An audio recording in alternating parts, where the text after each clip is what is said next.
Ketemu lagi di Poliklinik. Kita akan membahas hal-hal yang mistik dengan cara menggelitik.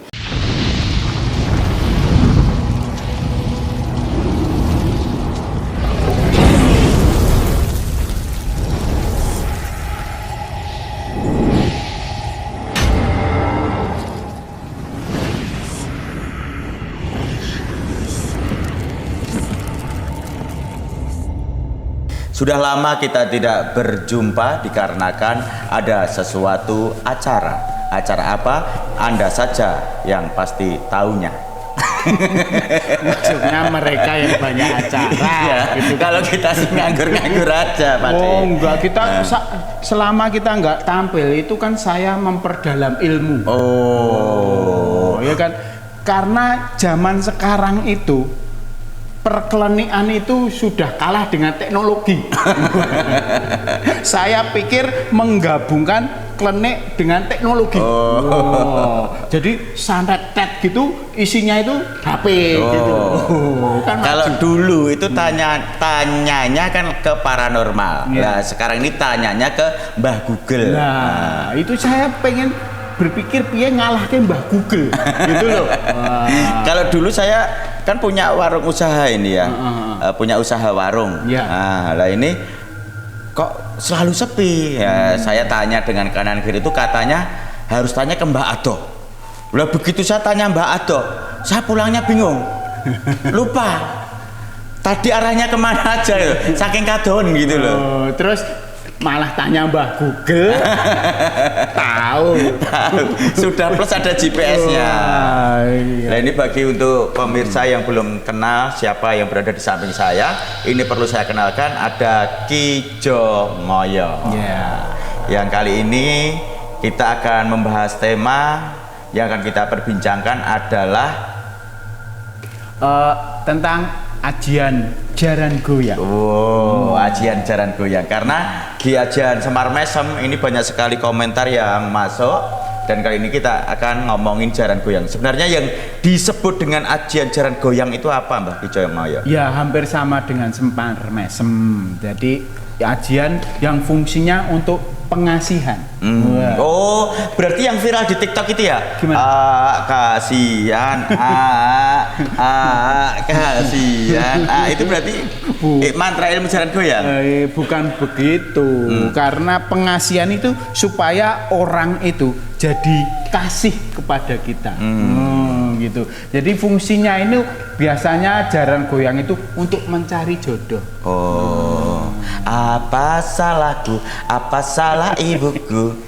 Ya, makanya itu sekarang kalah dengan teknologi. Loh, kalau dulu pakai ilmu pengasihan seperti ini jaran goyang, sekarang kalah. Kalau pengen ilmu pengasihan tinggal tak kasih HP, tak kasih mobil. Itu sudah jadi terkasih Ya. Melebihi dari jaran goyang. Iya, Lah berarti kita ngobrolin mengenai jaran goyang yang versi lama. Terus didapatnya dengan cara seperti apa ini? Wah, ini ada syarat-syaratnya. Mengingat kalau untuk mendapatkan suatu ilmu zaman dulu itu ya perlu tetap pakai, harus ada ritual-ritualnya. Ya kan?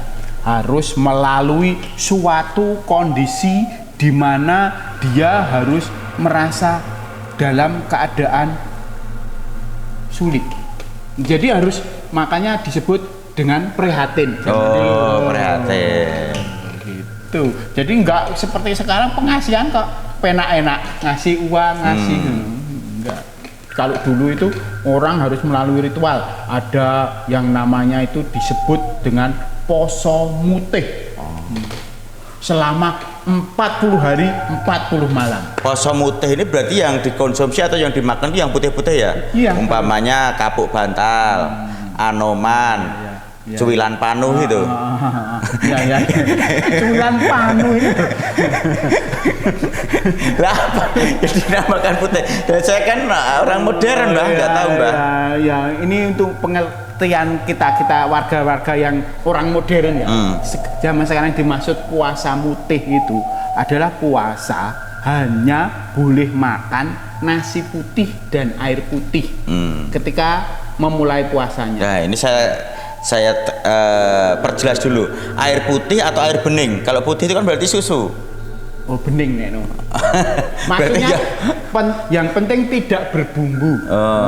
Berarti air ya murni, air tok. Putih masih bersih. Nasi ya, nasi tok, nggak boleh pakai garam, moto, mecin, nggak boleh.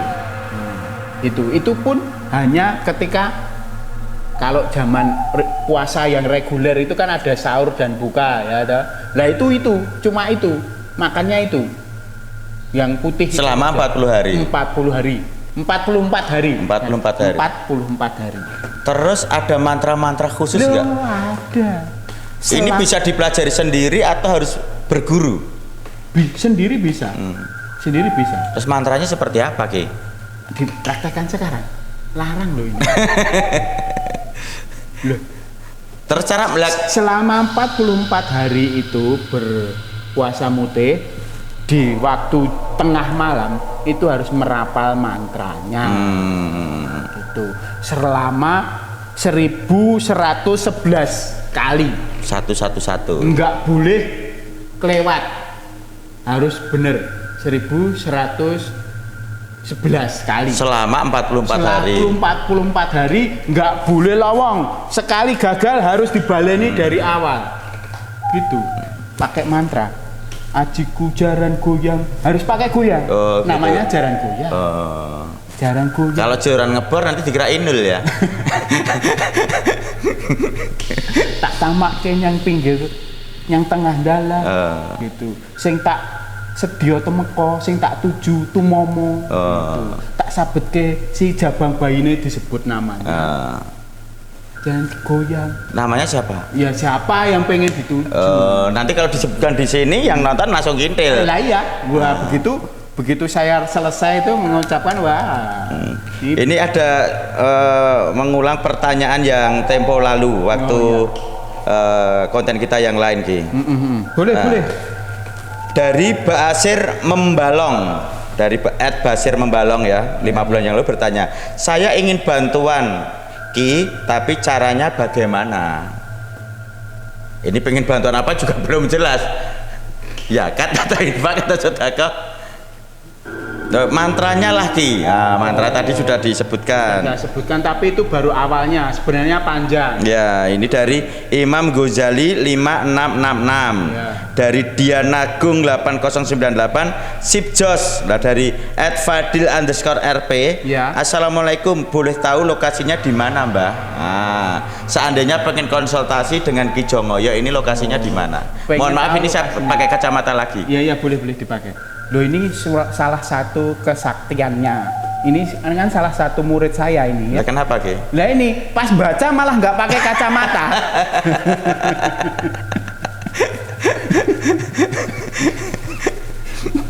Begitu selesai baca baru dipakai Dipakai lagi. kacamatanya. Nah, terus ini ilmu tadi digunakan untuk wanita atau untuk laki-laki? Laki-laki boleh, wanita boleh. Tapi sebenarnya ilmu ini kan asalnya dari yang punya itu adalah dulu itu pewaris pertamanya itu adalah Nini Pelet yang menyebarkan ilmu ini. Nini Pelet bukannya di sinetron yang kayak Mak Lampir itu, beda ya? Itu hanya dia itu mengambil nama tokoh itu saja, tokoh sinetron. Karena Nini Pelet itu kan dari namanya aja pelet, suka memelet. Makan ikan. Nini Pelet. Seharusnya bukan Nini Pelet, Nini Saradan.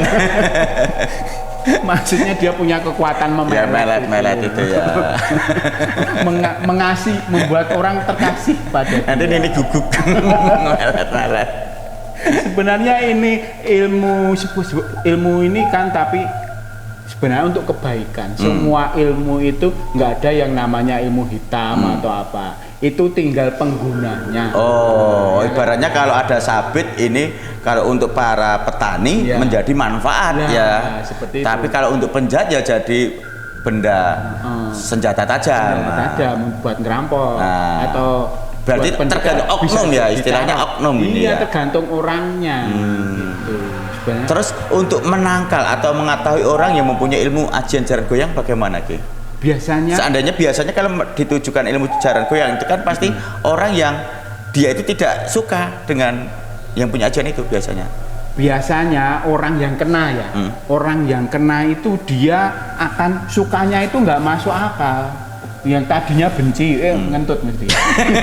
Ini Punya kesaktian. Ini benar-benar punya kesaktian. Ki Jonggo ini punya kesaktian. Mengetahui apa yang belum terjadi gitu loh ya. dia batin saja saya tahu loh. Baru makan loh Ki. Ini jadi malu loh padahal udah mencep-mencep ini loh Ki. Nggak jadi masuk lagi. Ayo masuk lagi. Wah, ada di kembung ini nanti Ki. Itu dia akan sukanya itu nggak wajar. Yang tadinya benci tiba-tiba sangat suka sekali, pengen ketemu terus tiap malam itu akan terbangun dari tidurnya dimimpiin terus, pengen ketemu terus, minta apa-apa itu dikasih gitu. Hal-hal yang nggak wajar seperti itu akan terlihat. Biasanya pertama-tama kena itu orangnya akan ngengleng gitu. Oh gitu. Terus itu ciri yang pertama, ciri yang kedua. Ciri yang orangnya yang kena ya biasanya itu dia kalau apa ya itu tidak wajar itu loh. Itu biasanya Aneh-aneh gitu. Aneh-aneh, polanya itu aneh-aneh. Lah itu kan ada masa berlakunya ajian ini harus diperbarui. Lah kalau tidak diperbarui nanti bisa lupa. Loh, ini siapa? Oh, gitu. Lah kok ciri-ciri itu semuanya pernah dialami oleh istrinya Ki Jonggo ya? Hah? Shh, jangan bilang-bilang. Ini waktunya memperpanjang loh. Oh, berarti istrinya Ki Jonggo ya juga memperpanjang loh ini. Wah, untuk kamu ingatkan loh. Untuk menangkal Ki, untuk menangkal. Untuk menangkal ajian ini ya kita harus berpikir logis ya toh, berpikir logis, jangan terfokus pada dengan orang yang dimaksud itu. Ketika ada datang bayangan seperti itu ya berpikir yang logis, masa aku senang sama dia, seperti itu. Dibantah gitu ya. Sendiri. Jadi semua kekuatan magis itu bisa ditaklukkan itu dengan dirinya sendiri sebenarnya. Ya. Itu termasuk kesurupan barang itu sebenarnya bisa ditaklukkan dengan dirinya sendiri. Nggak perlu pakai manggil saya, nggak usah. Gitu.